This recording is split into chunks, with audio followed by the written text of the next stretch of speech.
రేవంత్ రెడ్డి గారు మీరు డైవర్ట్ చేసే సబ్జెక్ట్ అవసరం లేదు, చక్కగా జవాబు చెప్పు. ఇవన్నీ అవసరం లేదు. మీరు ఏమన్నారు? ఆగస్టు 15 వరకు 31,000 కోట్ల రుణమాఫీ చేస్తాను, చెయ్యకపోతే మా హరీష్ రావు గారు ఇచ్చిన ఏం సవాల్ విసిరు?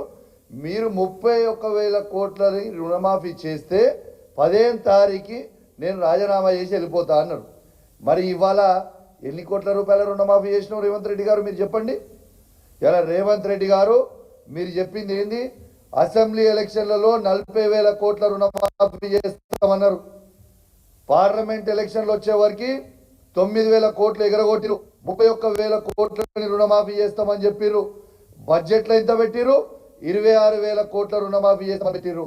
మీరు చేసిన రుణమాఫీ ఎంత? 17,934 కోట్ల రూపాయల రుణమాఫీ మీరు చేసిర్రు.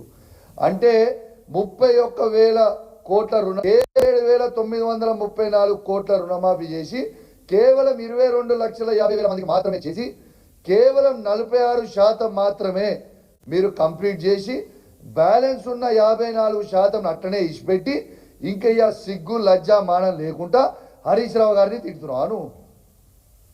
నీకు సిగ్గు శరం ఉంటే ఇయాలన ప్రజలకి క్షమాపణ చెప్పి మన అమరవీరుల స్తూపం దగ్గర ముక్కు భూమికి రాకి తప్పైపోయింది, నేను ఆ రోజు చెప్పింది ఒకటి అది చేసింది ఒకటి అని చెప్పు. ఇలా ఎల్లమ్మ మీద ఒట్టంటివి, పోషమ్మ మీద ఒట్టంటివి, పెద్దమ్మ మీద ఒట్టంటివి. ఇలా రైతులకి ఇలా మోసం చేస్తేవి. ఇలా రైతులతో పాటు యావత్ రైతులతో ఉట్టి కేవలం రైతులనే మీరు మోసం చేయలే. ఇలా భారతదేశ చరిత్రలోనే ఎక్కడ లేని విధంగా ఒక ముఖ్యమంత్రి సాక్షిగా డైరెక్ట్గా దేవుళ్ళ మోసం చేసిన ఈ భారతదేశంలో ఏకైక ముఖ్యమంత్రి అది రేవంత్ రెడ్డి గారు అని చెప్పక తప్పదు. నువ్వేమో తిడుతుంటే బాగా గొప్ప అనుకుంటున్నావానే, మాకు తిట్లు రావానే?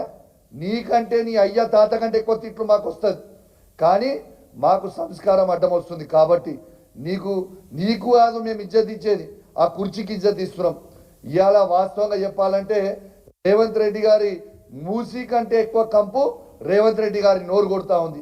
మూసీ ప్రక్షాళన చేసుడు కాదు, ఎన్ని కోట్లు ఖర్చు అయినా సరే మూసీ ప్రక్షాళన చేసుడు కాదు, ఎన్ని కోట్లు ఖర్చు అయినా సరే రేవంత్ రెడ్డి నోరు ప్రక్షాళన చేయాల్సిన అవసరం ఉందని చెప్పి ఈ సందర్భంగా తెలియజేస్తా ఉన్నాము.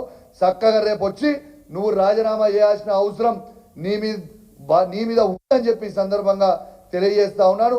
నువ్వు హరీష్ రావు గారిని ఇంకోసారి నీ నోటికి వచ్చినట్టు మాట్లాడితే మాత్రం నీకు నోటికి వచ్చినట్టు మేము కూడా మాట్లాడతామని ఈ సందర్భంగా హెచ్చరిస్తా ఉన్నాం. దీంతో పాటు అసలు నువ్వు హరీష్ రావు గారిని ఓడగొడతా అంటారు. నీకు సిగ్గున్నదా? 2018లో మర్చిపోయినావా?